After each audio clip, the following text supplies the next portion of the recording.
السلام علیکم جی. آج کل جس محفل میں جائیں وہاں پہ یہ ایک رولا ہے، یہ ایک شور شرابہ ہے، یہ ایک رونا دھونا ہے یہ کہ جناب اسمبلی میں کیا ہو گیا، آئے ہائے ہائے ہائے ہائے ہائے ہائے، اسمبلی میں گالیاں دی گئیں اور کیا یہ لوگ ہمارے نمائندے ہیں، یہ ہے وہ ہے، اور اس کے بعد ایک لمبا تبرہ.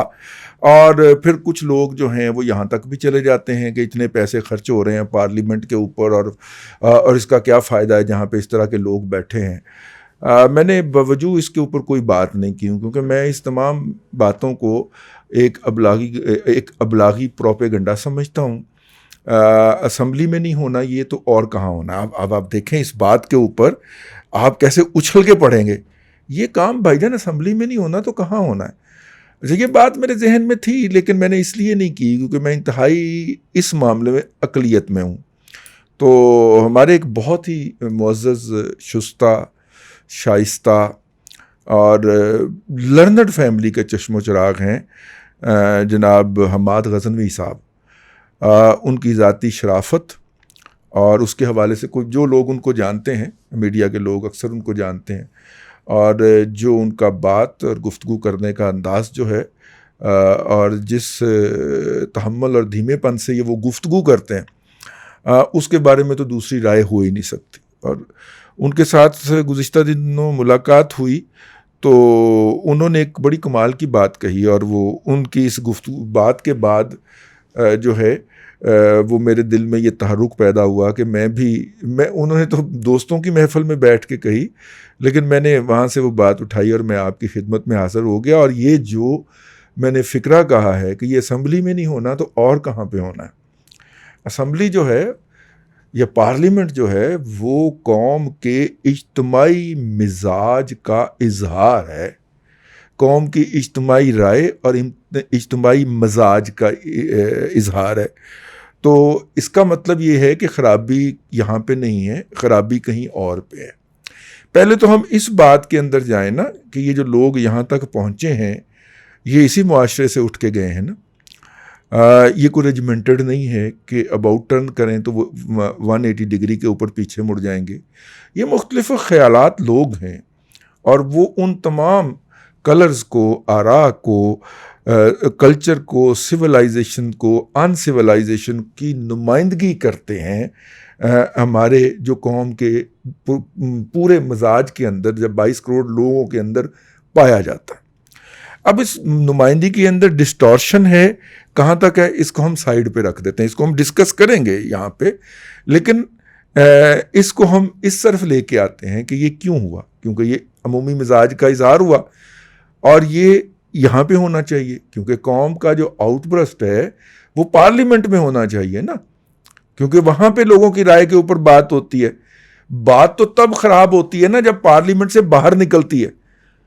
اور یہ جتنے بھی ڈسٹورشن کریٹ کرنے والے ہیں پولیٹیکل سیٹ اپ کے اندر، وہ بار بار یہ بات آپ کو باور کرائیں گے کہ یہ پارلیمنٹ کے اندر سے ہوا، لیکن وہ ٹاپک ہم نے سائیڈ پہ رکھ دیا، اس کے اوپر ہم بات کریں گے.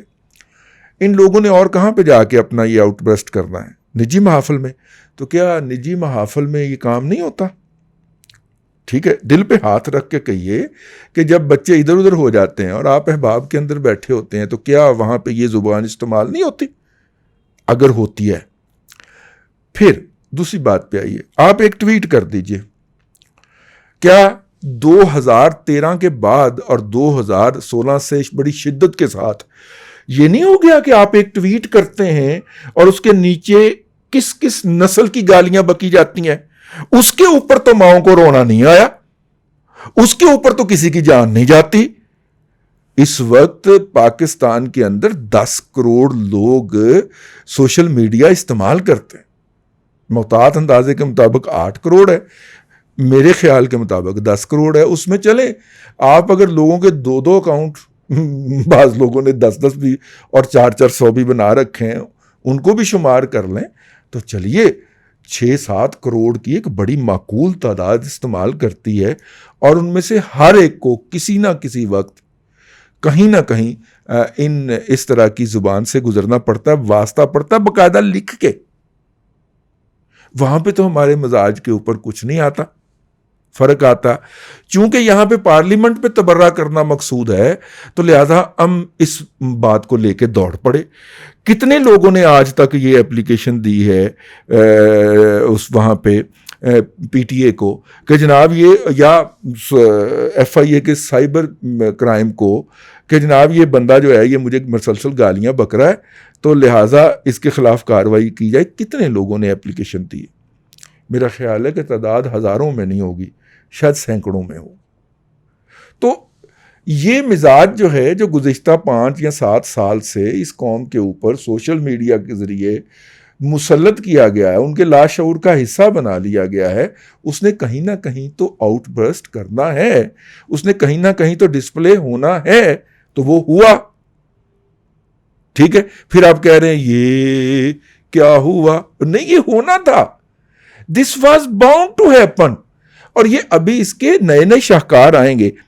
کل کچھ پڑھے لکھے دوستوں کے ساتھ میں بیٹھا ہوا تھا تو انہوں نے کہا کہ ہمارا تو خیال ہے کہ دا گیم از اوور. مطلب ہمیں تو اگلی نسل کو جو کچھ بنا دیا گیا ہے اس کے بعد میں تو اپنے بچوں کے لیے پاکستان کے اندر کوئی ایز اے ہیومن بینگ، اگر میں نے جانور بنانا ہوا تو ٹھیک ہے، ادروائز میں یہاں پہ اپنا مستقبل نہیں دیکھتا. تو خیر سب لوگوں نے اس کے ساتھ ہاں کے اندر ہاں ملائی. ہم چونکہ وہ ہے نا کہ ہم نے پھر مخالف پوائنٹ آف ویو لینا ہوتا ہے تو میں نے اس کا کاؤنٹر پوائنٹ آف ویو لیا. اور آپ بھی سن لیجئے وہ بات. میں نے عرض کیا کہ دیکھیے اس میں جو سلور لائننگ ہے وہ یہ ہے کہ یہ آن لائن سوشل میڈیا پہ بیٹھ کے جو گالیاں بکنے والے ہیں ان میں سے بہت کم تعداد ہے ان لوگوں کی جو کہ اپنے نام کے ساتھ، اپنی آئیڈینٹی کے ساتھ اور اپنی زبان کے ساتھ آ کے گفتگو کرتے ہیں. باقی یہ کام کرتے ہوئے چھپے ہوئے ہوتے ہیں. جب آپ تھوڑی سی تفصیل کے اندر جائیں گے تو آپ کو پتہ چل جائے گا کہ وہ ایک آرگنائزڈ فورس کا حصہ ہیں اور انہیں آپ کام تو پیسے تو کسی اور کام کے دیتے ہیں، تنخواہ تو کسی اور کام کو دیتے ہیں، لیکن وہ قوم کو اجتماعی طور پہ گالیاں بکنے کے فرائض کما حق سر انجام دے رہے ہیں. ٹھیک ہے. اور سلور لائننگ یہ ہے کہ چونکہ یہ ایک آرگنائزڈ فورس ہے اور جس دن انہیں حکم آئے گا کہ اباؤٹ ٹرن تو یہ یہاں سے گھوم جائیں گے. میرے لیے سلور لائننگ یہ ہے اس معاشرے میں رہنے کی، کیونکہ میں اس بات کا اب بھی بلیور نہیں ہوں کہ قوم کا اجتماعی مزاج اتنا شکار ہو گیا ہے زوال کا کہ یہ جو سوشل میڈیا کے اوپر جو گالی بکنے والے گالی بردار بریگیڈ ہے یہ جو ہے یہ پاکستان کے مجموعی مزاج کی نمائندگی کرتا ہے. میں اس بات پہ بلیو نہیں کرتا. میرا خیال ہے کہ ایک بہت کم اقلیت ہے جس کو ہم نے قومی خزانے سے بہت زیادہ کچھ دے دیا ہے اور کام بھی ان کے پاس کوئی نہیں ہے تو وہ بیٹھے بیٹھے گالیاں بکتے ہیں. بگڑے بچے جو ہوتے ہیں نا، خبر لیجئے دہن بگڑا، ٹھیک ہے نا، تو وہ والے بچے ہیں جن کی خبر لی جانی چاہیے اور ان کی باقاعدہ نفسیاتی تھراپی ہونی چاہیے، سائیکو تھراپی ہونی چاہیے اور انہیں ایک نارمل ہیومن بینگ کے طور پہ ڈھالا جانا چاہیے. یہ تو ہو گیا یہ والی بات. اب آ جائیے اس کے اوپر کہ بنیادی طور پہ ایجنڈا یہ ہے کہ 1947 سے ایک قوت مسلسل پارلیمنٹیرین منتخب نمائندوں کے خلاف سرگرم عمل ہے. ٹھیک ہے. اور یہ ہمیں علی گڑھ نے عطا کیا تھا. یہ علی گڑھ کے لونڈوں نے یہ جو تھا یہ ماحول بنایا تھا، چونکہ ان کا خیال تھا کہ ان میں سے کچھ جو شرپسند تھے، کسی نے وہ کیا ہے آزاد صاحب نے کہا تھا نا کہ پاکستان علی گڑھ کے لونڈوں کی شرارت ہے اور اس کے علاوہ اور کچھ نہیں ہے. تو یہ شرارت کرتے تھے. ہم نے بھی یونیورسٹی کے سلیم کرلا جو ہے، ٹھیک ہے، اس کے پہلے کاغذات نامزدگی کے اوپر شاید میرے دستخط ہوں، ہم نے بھی شغل کرنا ہوتا تھا. ٹھیک ہے. تو وہ یونیورسٹی کے دور کے اندر تو علی گڑھ کے لونڈوں نے بھی شور کیا، لیکن جب پاکستان بن گیا تو انہوں نے سمجھا کہ یہ تو ہمارے شغل میں پاکستان بن گیا. تو آگے کیا کیا جائے؟ تو علی گڑھ کی عطا ہے، بڑی معذرت کے ساتھ اگر کسی کو برا لگے، لیکن یہ ہے. اس کے بعد پھر ایک کریکٹر اسیسینیشن کا، سیاستدانوں کے بارے میں عمومی طور پہ رائے زنی کرنے کا اور منفی رائے دینے کا ہم نے ایک دستور بنا لی. اچھا، اس دستور کو چونکہ اس وقت زیادہ تر نمائندے جو تھے وہ یونینسٹ پارٹی سے ادھر آئے تھے تو لہذا ہم ان کو ووٹ بھی دیتے تھے اور ساتھ میں گالی دے کے مزہ بھی لیتے تھے. ٹھیک ہے, ان کا بیک گراؤنڈ چونکہ جاگیردارانہ تھا تو جاگیردارانہ بیک گراؤنڈ کو ہمارے جو کمیونسٹ سوشلسٹ دوست تھے یا ترقی پسند دوست تھے وہ بھی بڑی گالیاں دینا اپنا فرض منصبی سمجھتے تھے, کیونکہ فیوڈلزم کو گالی دینی تھی. پھر اس کے بعد کیپٹلزم نے تھوڑا تھوڑا قدم جمانا شروع کیا نا ہماری سوسائٹی کے اندر. تو وہ کیپٹلسٹ چونکہ استحصال کرتا تھا, آپ کی مزدوری جو تھی وہ آپ سے سستے داموں لے کے آگے آپ کی مزدوری مہنگے داموں بیچتا تھا, لہذا وہ ایک نفرت کا سمبل ہو گیا, لہذا اس کو بھی گالی دینی بہت ضروری تھی. تو یہ جو دونوں, اور پھر کیپٹلسٹ نے آ کے ضیاء الحق کے دور کے اندر سیاست کے ساتھ جپھی ڈال لی, تو لہذا سیاستدان والی گالی بھی پڑ رہی ہے اسے اور کیپٹلسٹ والی گالی بھی پڑ رہی ہے. تو لہٰذا قابل نفرت اور قابل نفرین ٹھہرا وہ شخص جو ہے وہ سفید کپڑے پہنتا ہے اور منتخب ہو کے اسمبلی میں پہنچتا ہے یا سینٹ میں پہنچتا ہے, اور ہم نے اس کو ایک گالی بنا دیا. لیکن مسئلہ یہ ہے کہ پاکستان بنانے والے جتنے بھی لوگ تھے, سیاستدان تھے, وہ جو بھی ہوں, لیاقت علی خان صاحب ہوں یا جو بھی ہوں, ان کو تو ہم نے ایبڈو کر دیا تھا. اس کے بعد تو گملوں میں پنیریاں لگائی گئی نا, ٹھیک ہے. پھر اس کے بعد ایوب خان صاحب نے پنیری لگائی, پھر پنیری لگانے کی کوشش کی یحییٰ خان صاحب, وہ چونکہ نشے میں تھے تو ہاتھی سے ہی نہیں پڑا, تو وہ پھر ادھر ادھر ہو گئے. پھر ضیاء الحق صاحب نے ایک الگ urban middle class, rural middle class کی ایک پنیری لگائی, اور اس کے شاخسانے اب بھی موجود ہیں. پھر مشرف صاحب نے لوکل باڈیز کے الیکشن کروا کے ایک پنیری لگائی. اور اگر آپ دیکھیں گے تو یہ سارے وہ لوگ ہیں جن کو یو سی لیول کے اوپر, یہ ایوان شوان جو ہیں یہ یو سی کا الیکشن آ رہے ہوئے ہیں, ان کو یو سی لیول کے لیول پر ہی لوگوں نے ریجیکٹ کر دیا. لیکن پھر کیا ہوا کہ چونکہ ہر پروموشن پہ ایک پلاٹ ملتا ہے اور وہ پلاٹ پراپرٹی ڈیلر کے ذریعے بکنا ہوتا ہے, تو پھر پراپرٹی ڈیلر بڑا امپورٹنٹ ہو گیا.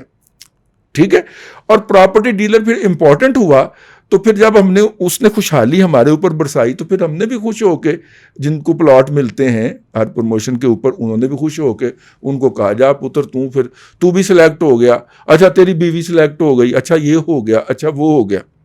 ٹھیک ہے نا. وہ بریگیڈیئر حبیب صاحب ہیں جو وہ خاتون جن کی بیگم جو ہے وہ ہے, ہاں, اسمبلی کے اندر جو ہے وہ اسرائیل کو تسلیم کرنے کی کرتی پائی جاتی ہے, وہ خاتون جو ہیں وہ ان کے ہسبینڈ جو ہیں وہ نیب میں کام کرتے ہیں نا, وہ کنٹروورشل ہے. اسمبلی سپریم کورٹ کے اندر فیصلہ جب لکھا جائے گا اس کا پینڈنگ ہے وہاں پہ. تو خیر, کہنے کا مطلب یہ تھا کہ یہ اس مجموعی قومی اقلیتی مزاج کا اظہار تھا پارلیمنٹ کے اندر, جو کہ کچھ ایک ادارے نے یا ایک محکمے نے پورے 73 سال لگا کے ڈیولپ کیا.